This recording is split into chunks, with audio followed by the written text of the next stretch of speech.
Hello and welcome back to a brand new episode of the Talk Twenties podcast. We're so excited to be joined in the studio today by Celina Stephenson, who is a running content creator, and she makes me want to run, basically. I am so excited to chat to her today because I think she has such a unique outlook on doing things that you love, starting something that you might not be a pro at to begin with. And yeah, she's just going to give you so much inspiration to go out there and give something a try that you've never done before. So hello, Celina. Welcome to the podcast. Hey, you're listening to the Talk Twenties podcast. If you want to join in on the community discussion, head over to our YouTube channel, just search Talk Twenties. Or if you're driving or working and you just want to listen to the audio, you can still stay here on Spotify or Apple Podcasts. For full transparency, we love bringing you guys loads of free weekly content, but in order to do this, we do work with brand partners who you'll hear from in this episode, including an advertisement from Zopa Bank. We hope you enjoy this week's episode. Before we dive into running content, and it might be that you show us a picture here with the running content, but we have a bit of a tradition on the podcast that we always start with, where we ask our guests to show us a picture from this time last year, because we feel like it gives people a really great insight to you. Like it just really, usually there's so many things that we can get from just a photo. So what are you going to show us? Of course. So this time last year, I was at home living with my family. Okay. And now this picture is awful. It's absolutely awful, but that's why I chose it, to be quite honest. Yeah. Love. Like I'm just sitting at my kitchen table in my family house. I had nothing I'm doing now. I didn't have any of that. Absolutely awful picture, but I feel like that just sums me up. That does sum you up. Can I look at it like closer? Huge. Like shouldn't be exposing myself whatsoever, but you've got a little like cup that you're drinking from, in like my PJs. very natural, like just snapped in coffee, the moment. Yeah.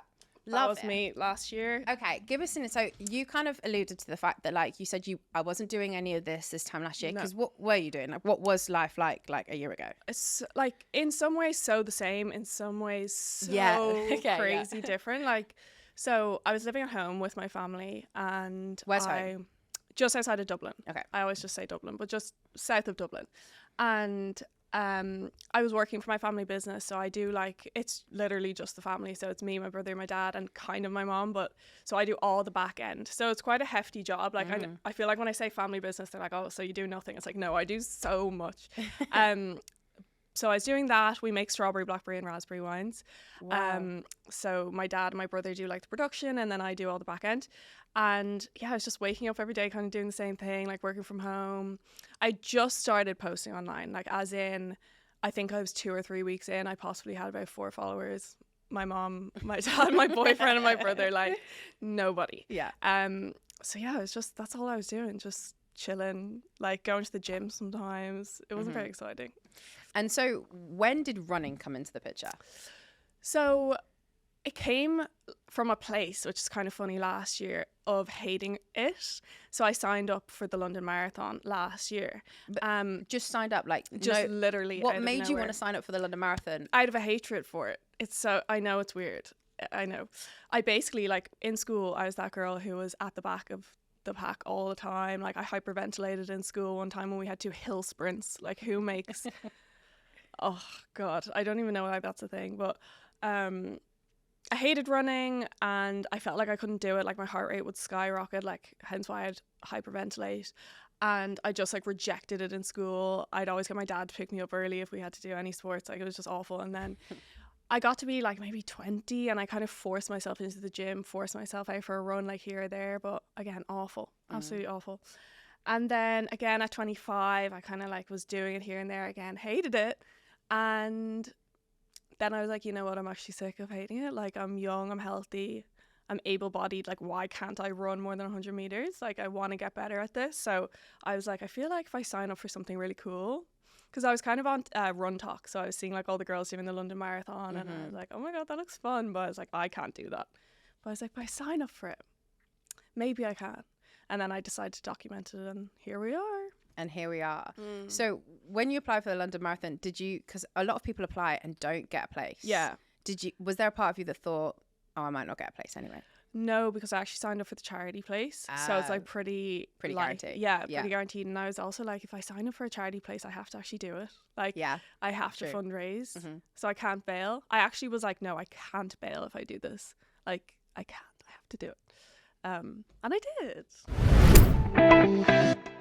Building wealth or saving for the future usually comes with busy lives and banking with multiple providers. Staying on top of your finances isn't always easy when your funds and spending are split across different apps with complicated and frequently changing passwords. Knowledge is power, and that's why it's about time you got to know your money with your accounts in one place in the Zopa app. Zopa's free smart money tools are designed to help you save time and effort while managing your money, as well as provide you with useful insights to help you understand your spending habits and affordability, especially when it comes to spreading the cost of bigger purchases like buying a car, for example. Download the Zopa app now, that's ZOPA, and start by linking your account. And so where did you start as a non-runner about to run the London Marathon? Like, how far out did you find out how much training time did you have? I think it was 8 months. Okay. Yeah. So where did I start? I had like a health and fitness coach at the time. So I kind of put it to her and she was like, what? You hate running. And so she kind of built me a little plan, and it started off so small. Like, I was able to just about run a 5K at that point because I'd built up to that over the years, but barely, like 45-minute 5K. 5K, and what is it? How much to? 42.2. 42K. Yeah, that's crazy. In 8 months. Yeah. Wow. So she put like a little plan together for me, and then I ended up switching to like a different training program. But yeah, so I kind of would go out and do a 3K, a 4K, a 5K, and film it all for TikTok. Mm-hmm. And how much did you have to run like in the lead up to London Marathon? Did you ever get close to that 42K before the day? The furthest I went was 34. Okay. And that's kind of the furthest you're meant to go, I think. Okay. So you don't just burn yourself out for the actual day. But oh my God, that was the hardest thing ever. Like, I went out and it was like midday, got home at like past dinner time. Just like, I was just running by myself. It is actually wild, isn't it? Like, I am not a long distance runner. I've done the odd 10K though, like as again to like challenge. I don't know if I could. Maybe there'll be a point in my life where I'm going to run the London Marathon. That moment hasn't come yet. Maybe it will be at the end of this podcast. There you go. But it is a long period of time to be doing it, but like an amazing achievement. Like, I'm sure we'll go into like chatting about like how you feel, like the you know, the adrenaline that you get from actually doing the race, like later in the podcast. But like, I want to talk more about how you got over like the mindset kind of thing of like, I am not a runner, yet I just introduced you on this podcast as a running content creator. Like, God. That's mad, isn't it? So like, talk me through like how that has felt. It is so weird because if I heard that last year, I'd be like, what? Like, I can't explain how much I hated it. And like, my coach was like, have you ever been to the doctor to see if like there's a reason you can't run? Like, I was so bad at it. But yeah, like the mindset, I don't know. I kept forcing myself to go out, and like I kept forcing myself, and I was kind of like, I was posting online, so I was finding like an audience as well of people who were I kind of felt like not relying on me, but kind of like boosting me on and being like, if you can do it, I can. So I was like, I need to be able to do it. And it's like hard to imagine if I didn't have that, how it would have gone. Like, I'm sure I would have still done it, you know, but I had this whole backing behind me. Like, so it's a different mindset that you click into of like, I don't want to like let people down, and I'm fundraising. I don't know. It was this weird thing. But yeah, I went from nothing to everything, and it feels really normal now. Like, it doesn't feel like crazy anymore, but yeah.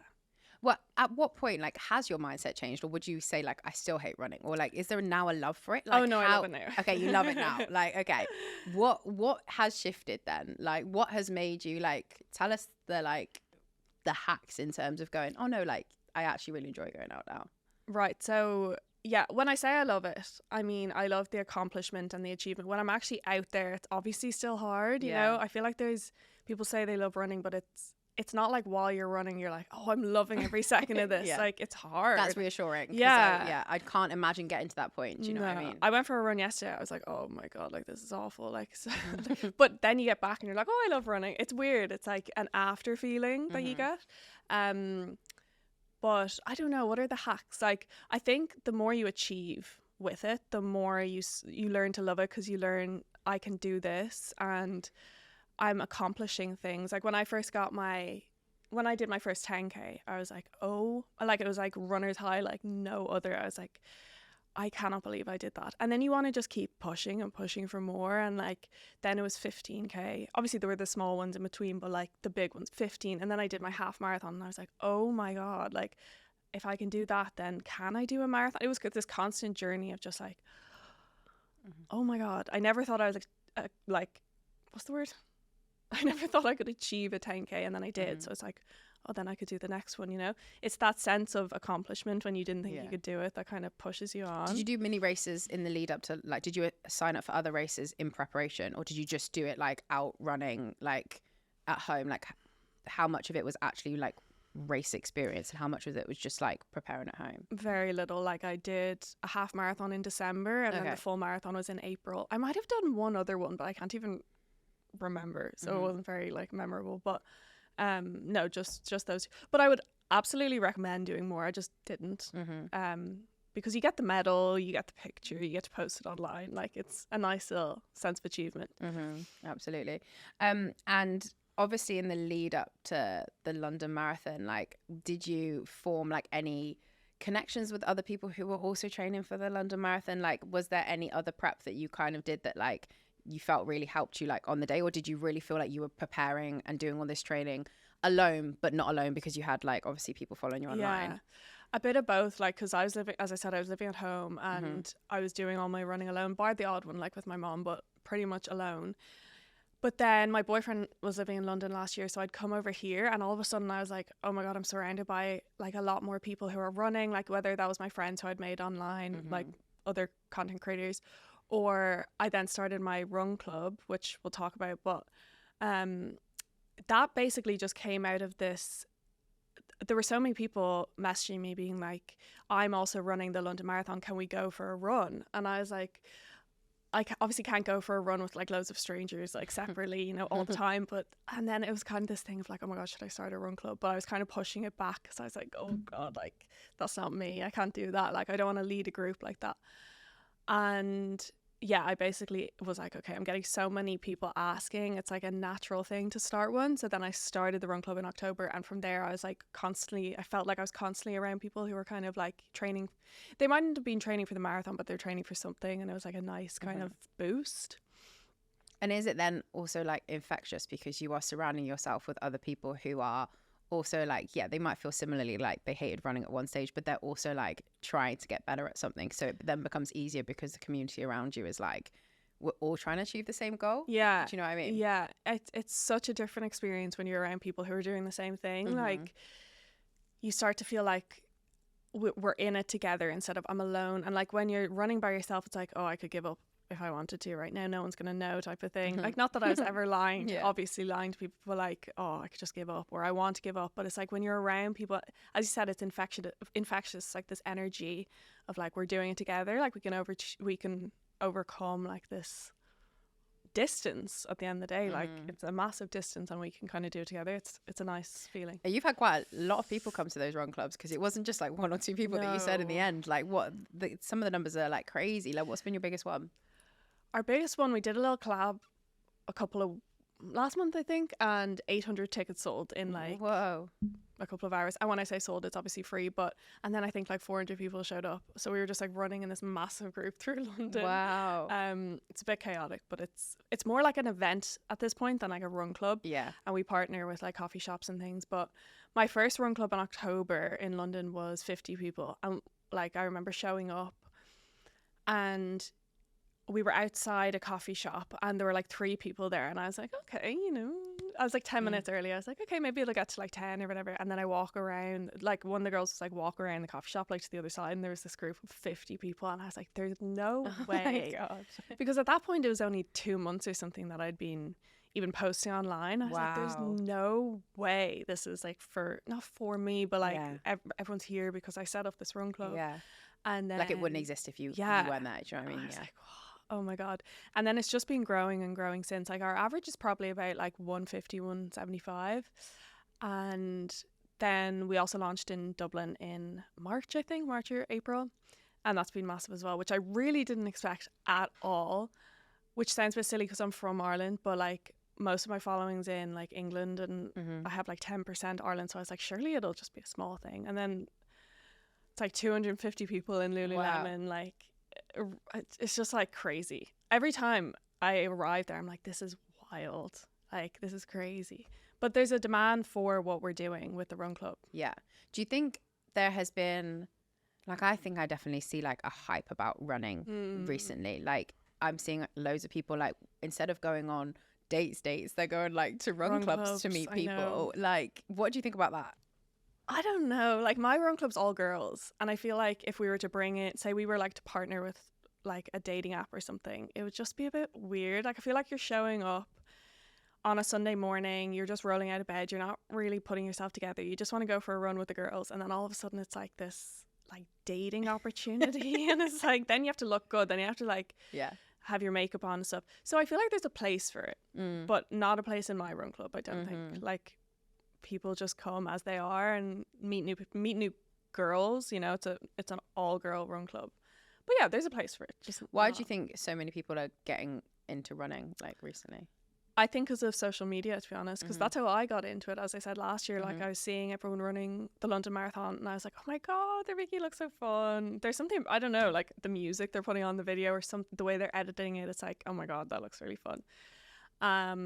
I genuinely think it's that, like, the rise of like running influencers and stuff is bringing this whole new thing. Because I feel like before we always just thought it was very like functional, like just kind of like 40-year-old men going for a run, like, you know, whereas now it's like this kind of cool thing to do. It's nice. And it's also obviously free for the most part, which is nice. And it's not really intimidating. You can just go out by yourself instead of like, you know, going into a gym.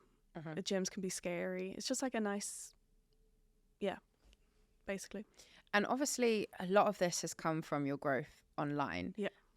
Which has been like amazing. Like you said, you started posting like a year ago, and like you've got like so many people that follow you now. Like, how have you told that story like online? Like, obviously like you have to have been authentic in what you're doing to be able to grow. Like, people nowadays can just see through stuff that's so like inauthentic. So I imagine that's been at like your core, but like, what have you actually done in that time to like post and stuff? I think it was just me sharing literally every high and low of every single run. Like, I shared every single run that I did, in like from 0 to 100. And I think that really, like, it brought people on a journey. And like, I consider myself kind of like not a great runner, to be honest. And I still don't think I am. Like, as I said, I went for a run yesterday. It was 7K and it was so slow and it was so hard. And I think people just resonate with that because we're used to seeing people be so good at everything all the time. And it's like, why is that all we see all the time? Like, I'm not very good at a lot of things, but I still want to try them. Like, I still want to give them a go. And I feel like that was kind of like revolutionary for some people. Like, you know how you see people being like, oh, I don't want to post my Strava times or whatever. It's like, why not? Like, because you're in comparison with everyone around you. But I just came on and I was like, I ran the slowest kilometer you've ever seen. Here are the stats. And they were like, oh, that's, you know, I think they liked seeing that because they resonated with it. And it was also someone showing up and like being proud of that pace that they were running at. So it was kind of like a mixture of that, like the storytelling of the journey, but then also like just feeling like they could relate to my pace and just coming from nothing and then trying to get to this big goal. Yeah, because I think if I were to think about getting into running right now, you would be the exact kind of person that I would want to follow, because it's so unachievable to think that you could ever be like some of those, you know, sprinters that are like just so quick, and you're like, you know, my sister is a really great runner. Like, I will never be like as good as my sister. Like, we might have like similar genetics. I just know that I can't run like that.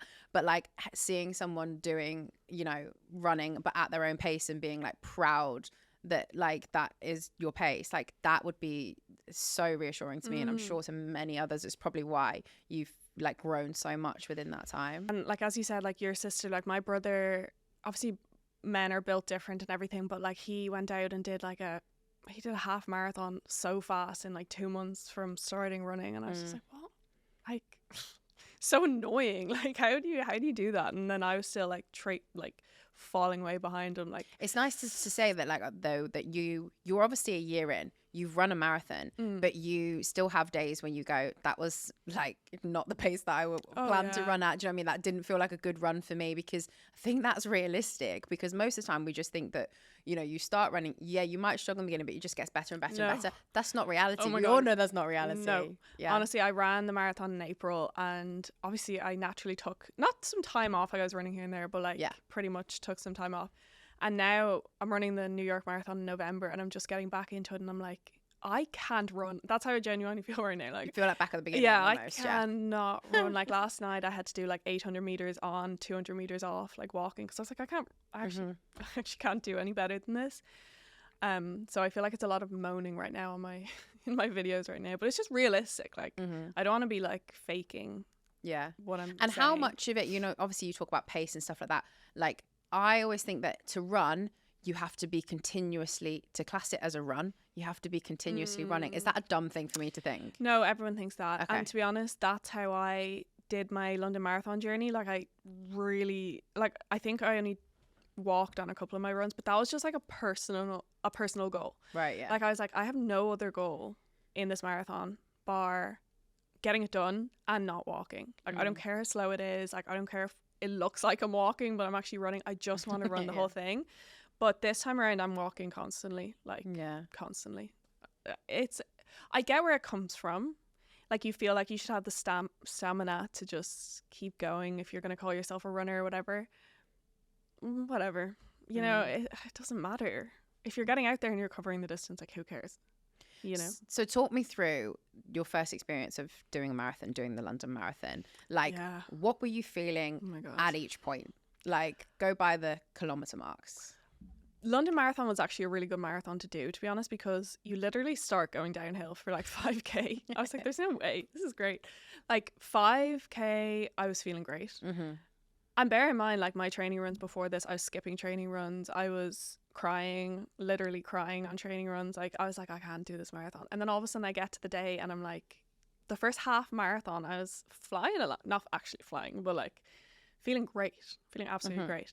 And then it took this massive turn, and it was just like, it was so mentally difficult. And I'd heard that like, if you get to the first half marathon, then in your head you're like, okay, I only have that again. Have that again. But it's like, okay, I've done one, let's do the other. But then there's this period from like 21 to 30k where it's like the pits of hell, because it's just like, I've so far to go. And then it kind of turns around at 30, because you're like, okay, the end is sort of like, you're 3/4 done now. You've only got like and that's exactly how it went for me. Like, basically when I hit half marathon, I felt so bad, like, all of a sudden, like that. But it was just a mental game, and I kept telling myself, like, I was like, should I stop and walk? Should I stop and walk? Should I stop and walk? And I was like, no. And I saw the 6-hour pacer ahead of me, and I was like, I didn't care about time. I really didn't care about time, but I was like, I just want to get ahead of a 6-hour marathon. Like, I had this thing in me, so I was like, okay, I'm not going to stop.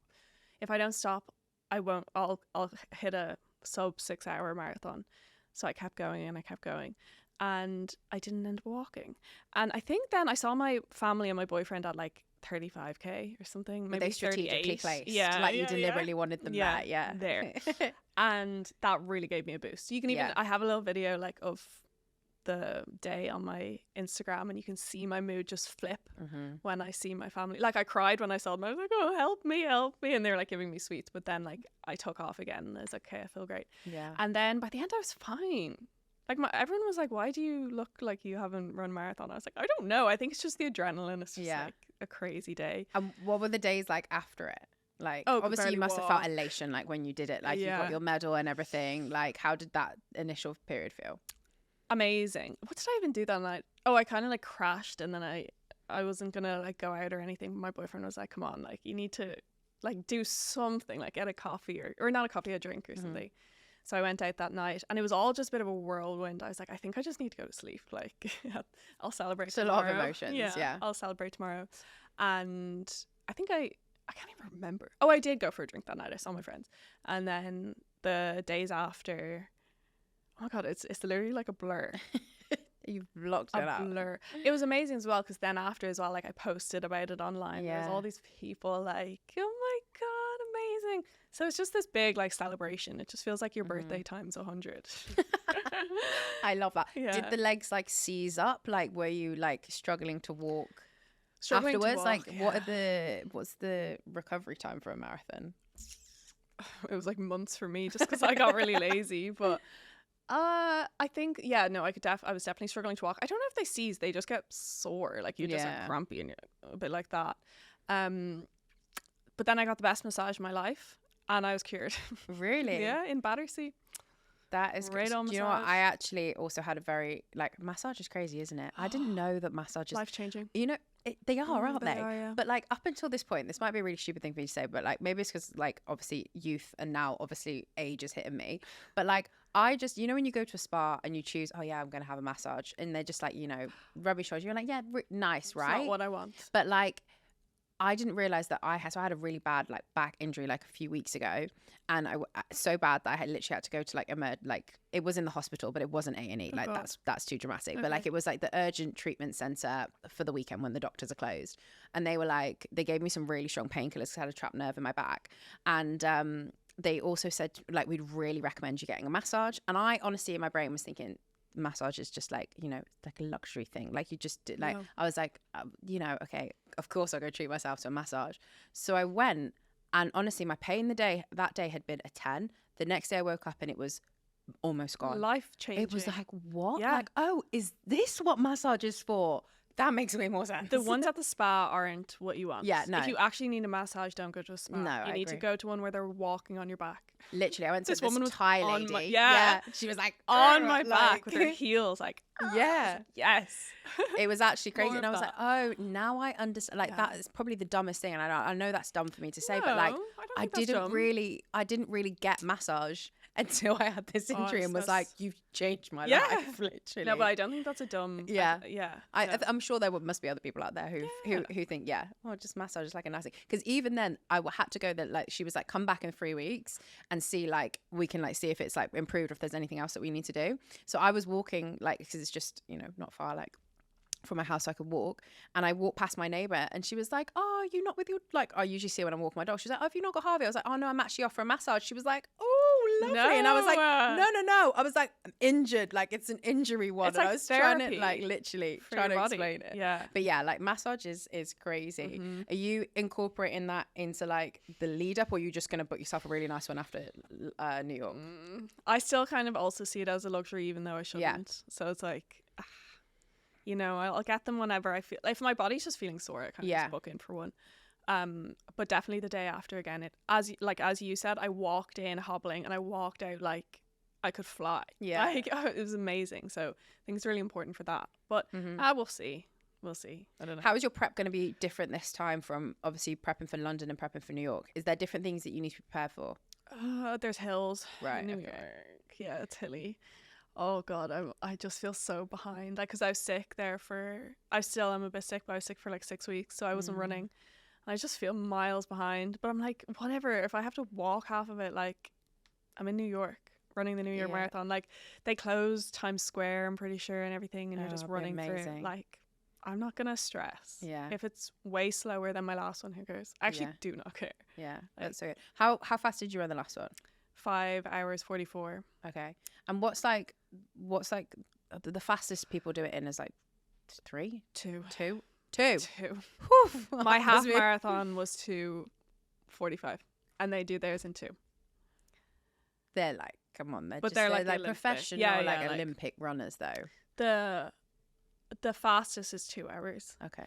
I think the average for a woman, now it's average for a woman who does a marathon, which isn't an average woman. Do you know what I mean? Oh yeah, because You you have to know? be a certain kind of like fit to do a marathon. Yeah. It's not like every woman's going out and they're testing how fast they run a marathon. Yeah, It's like the 'cause women it would who probably run- be like 10 hours. Yeah, 10 hours, literally, yeah. So I think the average for a woman's like 4:15. Okay. I don't know. I actually don't know, but it's in the 4s. But obviously there's an element of they enjoy running, train and all of that kind of Yeah, stuff. 'Cause yeah, they're yeah. the people that enter. So that Yeah. makes sense. Probably not many people like me actually do enter. Like, people Yeah. probably wait till they get a bit better. So but that's not the best way to really benchmark yourself. And I'm No. sure that's probably how a lot of people are thinking when they're planning to do Yeah. a marathon. They're Yeah. like, oh, I'm going to bench myself against the average woman. But like you have to, it's a good way of benchmark thinking yourself about it. against me. Yeah, I can 100%. be your benchmark. No, it's like, I feel like it's good if you do a big marathon if you can get in or get a charity place, because there's so many people at the back. Like I didn't feel like I was last. There were loads of people around me. But if you're doing a smaller one and you're kind of just crossing the finish line last, there's nothing wrong with that and it's fine. But it's like, it's not very motivating. Yeah. If everyone's gone home, like all the spectators have gone home and you're just like, hey guys, you know, so. Were there loads of it like, I'm sure there were other people that ran it like much longer pace than you. What's the longest you can take before they like? I don't think there's a cutoff with London. Yeah, that's I good. feel like you've the whole day. Yeah. I could be wrong, but there are some who have like 6-hour cutoffs or like 5:30. Yeah. So I would have been swept up at the back. Yeah. Just like kicked off. 5:30. I think that's like. I know. I think that's a good base. Yeah. I would be so proud of that. Like if like obviously like you are, but like that is good. Like to even say you've done a marathon. Yeah, I know. Exactly. Is incredible. It makes sense, obviously, with the smaller marathons, they have to open the roads again. Yeah, like, they can't keep the roads closed all day, but it's like, push it back a little bit. Yeah. A little bit. Give more people a chance. Because then more people would not feel, I guess, as intimidated by it. Because they go, oh yeah, like, imagine if there's a person coming up behind you on like a motorbike just moving the cones as you're running. That would be the worst. They do that. Like, no, they can't. Just there's someone I at the would back bow and a out. I'd be like, just sweeper. go ahead, mate. Just go ahead. There's like a sweeper at the back. Isn't that awful? No, because that's like that's more pressure than the person in like the front, I think. Yeah. Because you're like, are you kidding me? Are you kidding me? This episode is brought to you by Invoice Home. We know a lot of you listeners are freelancers, small business owners, and side hustlers. So our newest sponsor of the Talk Twenties podcast couldn't be more fitting. No matter your business type or industry, we all need to send invoices. And I've got to be honest with you, I had no idea how to do this when I first started out as a business owner. I wish I'd heard about Invoice Home back then because it would have saved me a lot of time and stress. Invoice Home is a leading online invoicing platform designed to simplify billing and invoicing processes for small businesses, freelancers, and entrepreneurs. Creating and sending professional-looking invoices at home or on the go has never been easier, as you can access your account from any device via their website or app. They offer a free and unlimited plan to suit everyone's needs. Try it today. Visit invoicehome.com to get started. How do you juggle? Obviously now you're a content creator. Like how do you juggle creating content about running, your run clubs, while still working for your mum and dad, or for the family business? Oh, for your mum and dad. So badly. so badly, yeah. Like I constantly feel miles behind on absolutely every aspect of my life, like everything. Yeah, because as I said, like I manage the entire back end. Like I have no help whatsoever, and I don't have like. When you say back end, you mean marketing, orders, all of that kind of stuff. Wow. Like, okay. Yeah. As in, we have an accountant, but I have to get it all like prepared, and then they do the whatever they do. Marketing, accounting, admin, emails, like grant submissions, like all that stuff, and I'm like, I don't have anyone there, so it's like if it's not done, it's on me. If submissions aren't made on time, it's on me. So it's like I'm constantly leaving everything till the last minute with everything. I give myself too much free time sometimes, as in like, I'll do it tomorrow. I deserve this hour off tonight.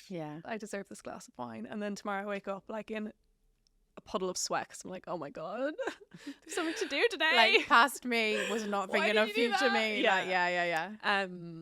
But it's nice as well. Like it's obviously a very good position as well. Like it's very flexible, and like my family are so supportive of what I do now as well. They're like, as in like right now, what day is it today? Wednesday. And I'm in Liverpool doing a podcast. So it's like, so you can do that. I'm flexible.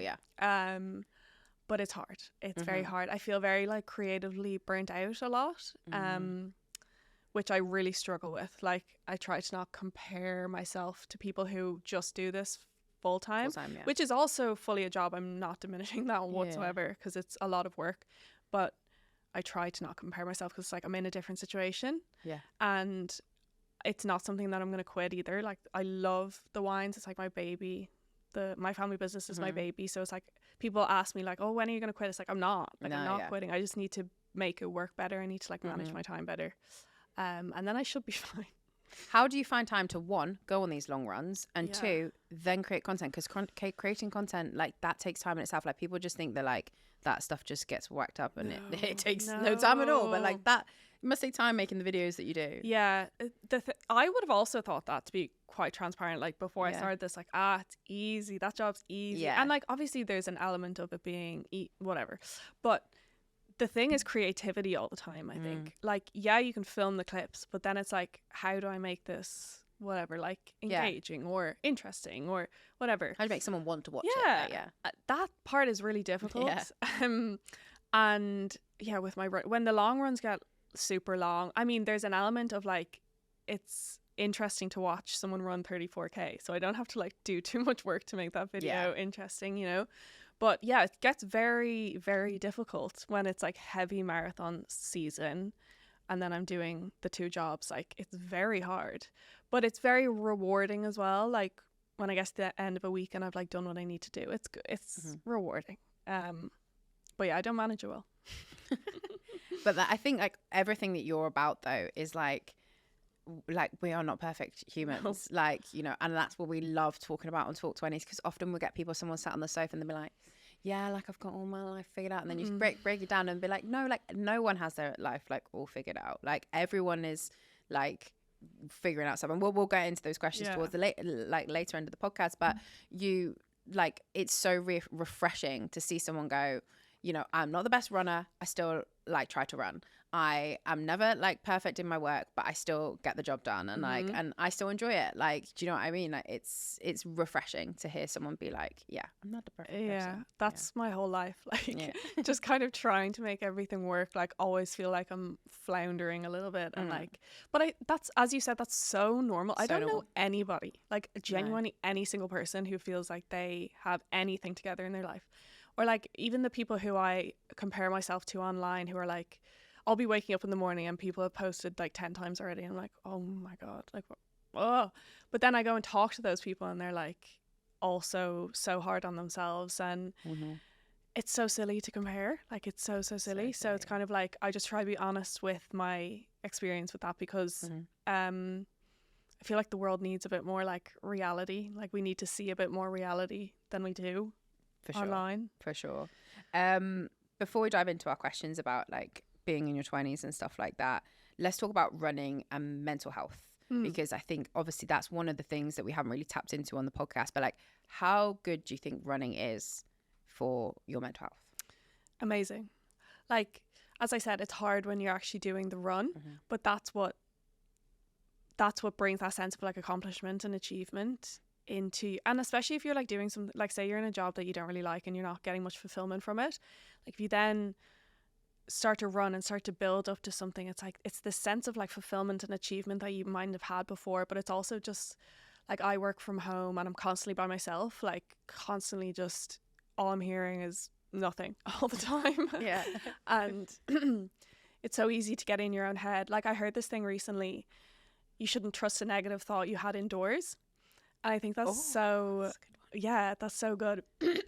So whenever I'm feeling that way, where I'm just getting like very anxious or negative or whatever, like, it's just so good to get out. And even if that's just a walk, but just to get outside and go for a run, like, it really clears your head, and it brings a different perspective to your day. And it's just it just brings something different. And then when you're actually done, you feel fresh and you feel, imagine like you've gone for your run, you get in, you have a shower, you're in your pajamas. It's like, an amazing combination. And you have like a little ice cream.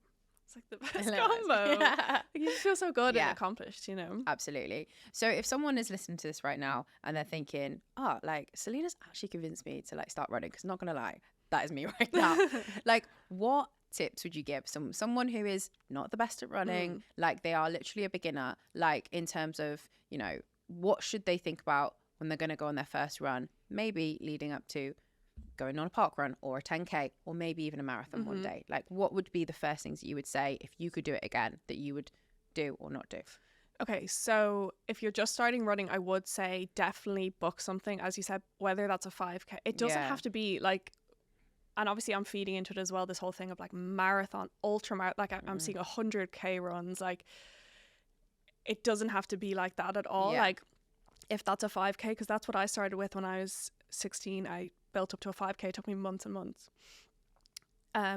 Just book something so you have something to work towards. Otherwise you just feel like you're kind of just what am I even doing? Like, you know, just going out, and unless you really just want to get out and clear your head or whatever, that's a different story. But if you want to kind of get consistent with it, I'd say book a race and then get like a training plan. I use Run App, but there's like Nike and there's all these different ones that'll help you build up to that gradually and like without getting injured, because if you've never run before, you don't know what you're doing. Like, you need someone to tell you. So just get a training plan, take the pressure off, and then just go out and don't look at your watch if you have one. If you might even have a watch, but like, don't look at the watch, don't look at the pace. Like, it does not matter. And like, don't be comparing yourself to people you're seeing online, because as I said, like, algorithms love people who are good at doing things. Like, if you think about it, like, so true. Yeah, when you see the runners online, it's all these speedy people, because we like seeing that. We like seeing people be good at things. We don't really care about seeing people be bad at things, you know. So don't be comparing yourself to any of those people. Just go out, don't look at your watch, just go for a run, see how far you can go, try again tomorrow, follow the plan, you know. Just go easy on, I think just go easy on yourself is so important. Like, you're not going to go out and be able to run 5k.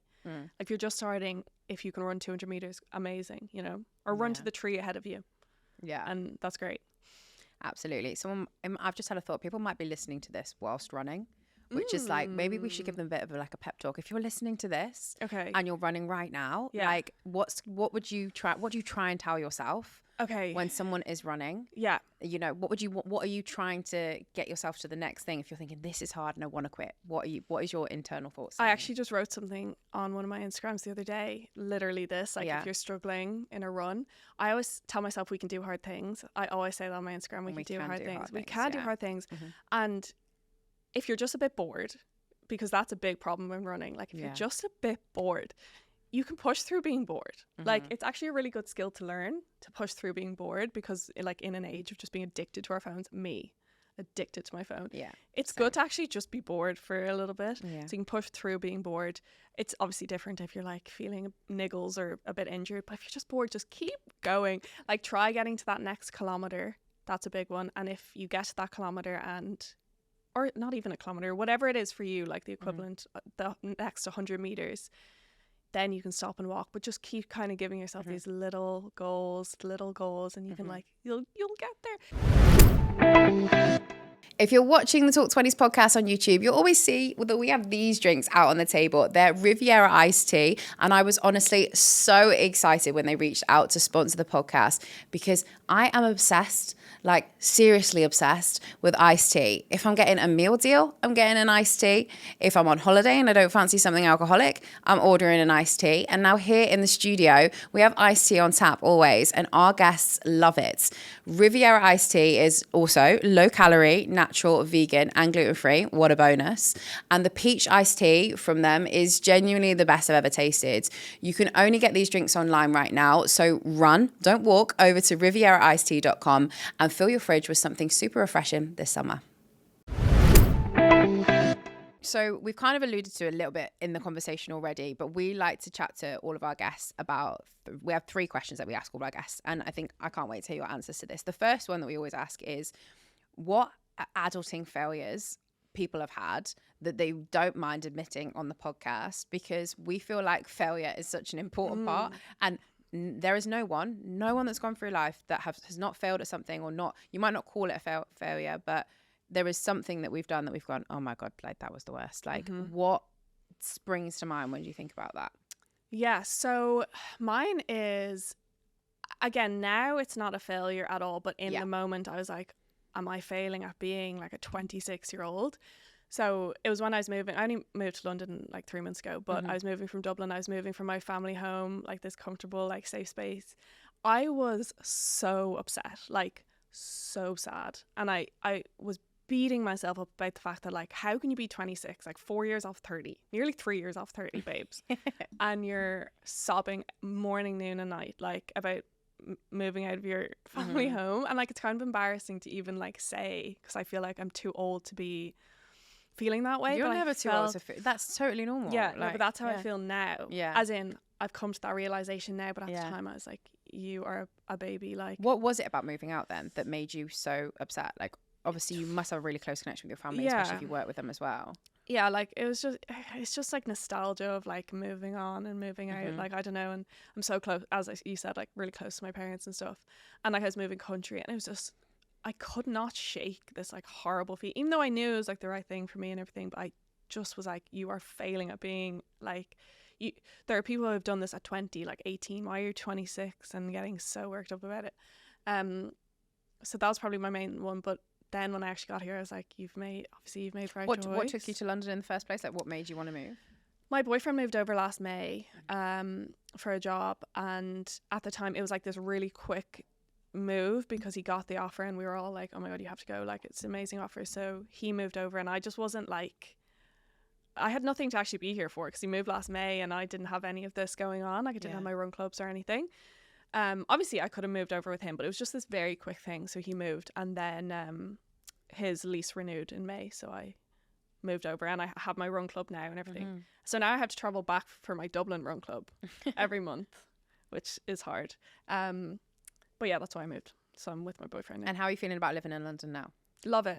Yeah. I love it. Even like the like I'm one of those people who I feel all my feels before I do something, and then it happens and I'm like, I think it's just this constant feeling of you're going to have to say goodbye. You're going to have to say goodbye. Like the airport goodbyes or whatever. And then you get there and you're like, it's great.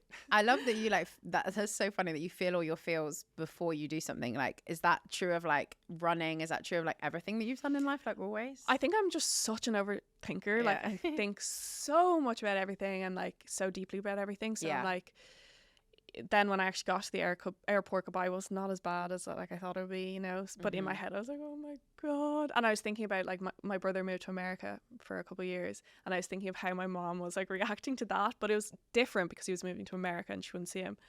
But I was like, she's gonna react like that to me, and then she just didn't, you know.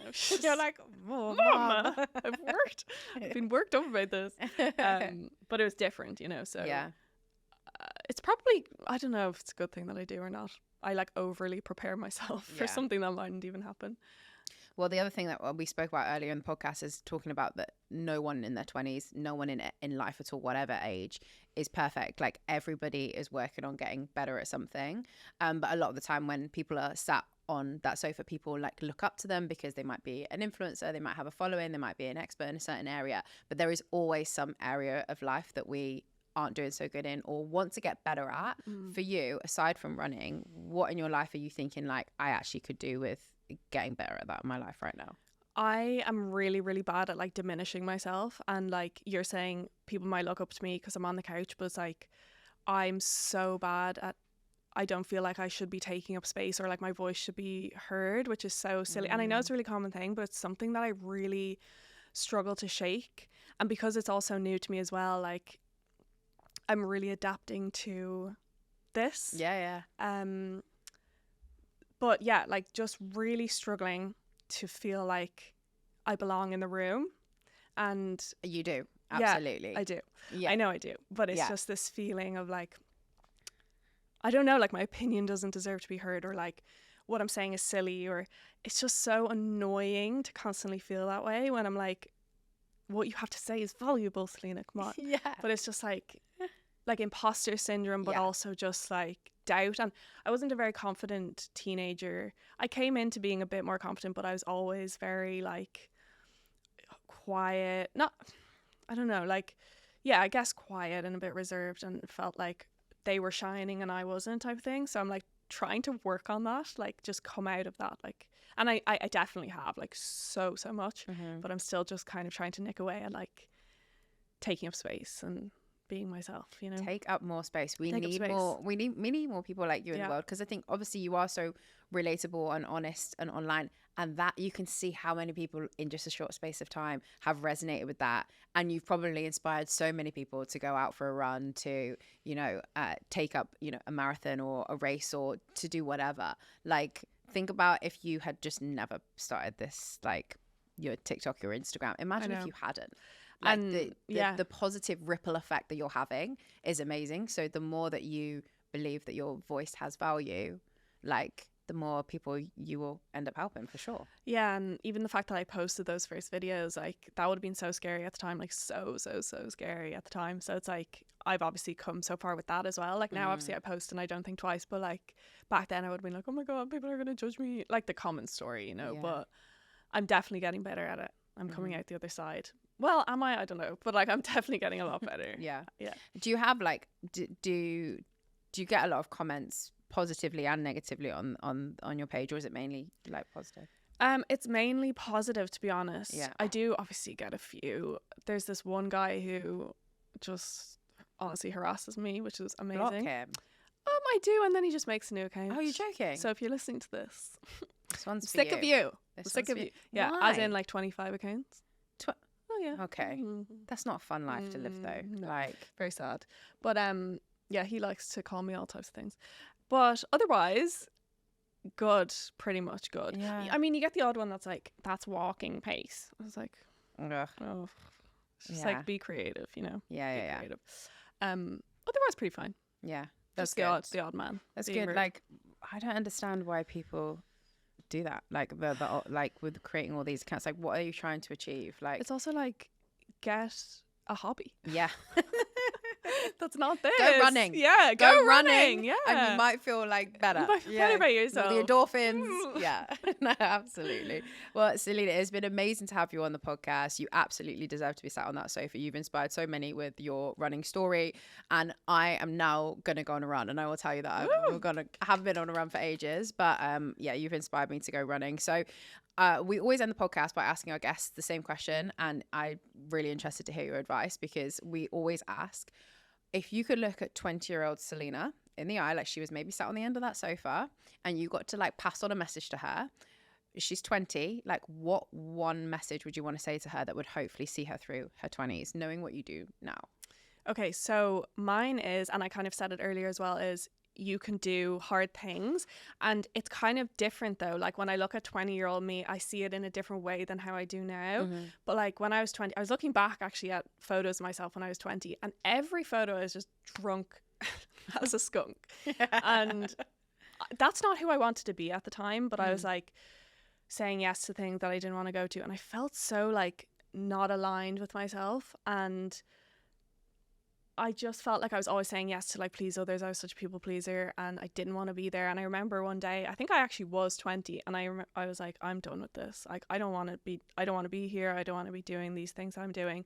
So I kind of actually, when I was 20, came to that realization, but it took me until then to kind of just put myself first. And I have like a really strong intuition and like gut feeling, and I always knew that I was just like not doing what I wanted to do. And so it's kind of like you can do hard things, you can say no, because back then when I was 20, like saying no to someone, like saying no to a friend who's asking me to go out was like the hardest thing, and I don't know why. But you know, like it's just by peer pressure. So you can say no more, like stand your ground, like do what feels right for you, not just what everyone else is doing, because at the end of the day, like if you're putting other people first, you're putting yourself last. True. So yeah, that's mine. And now when you think about like you can do hard things for 26-year-old Celina, like how does that impact you, like that motto, I guess? I kind of say more like with my running now, like I often say it in my videos of just like, it's just that mental strength that you have to build. Like you can get through this, like you can do this. And I feel like it's so easy, not obviously just with running, but just with everything. Like you get overwhelmed and you're like, I can't do it. It's like you actually can. It's kind of like refocusing yourself, refocusing the energy and being like, relax, like you actually you can do this. It's hard, but you can do it. And like once you do it, you'll feel amazing. That's how I kind of see it now. Amazing. Well, I think we should end the podcast there with that saying, you should do hard, can do hard things, and you should do hard things. Yep. And so whatever it is that you're listening to right now, and that idea that you've got in your mind, whether that's starting running, going to Pilates, or starting, you know, and changing career, starting a business, whatever that thing is in that you're trying to do, you can do it. You can do it. You can do it. Amazing. Thank you so much, Thank Celina. you It's so lovely to have you on the much. podcast. Thank you so much.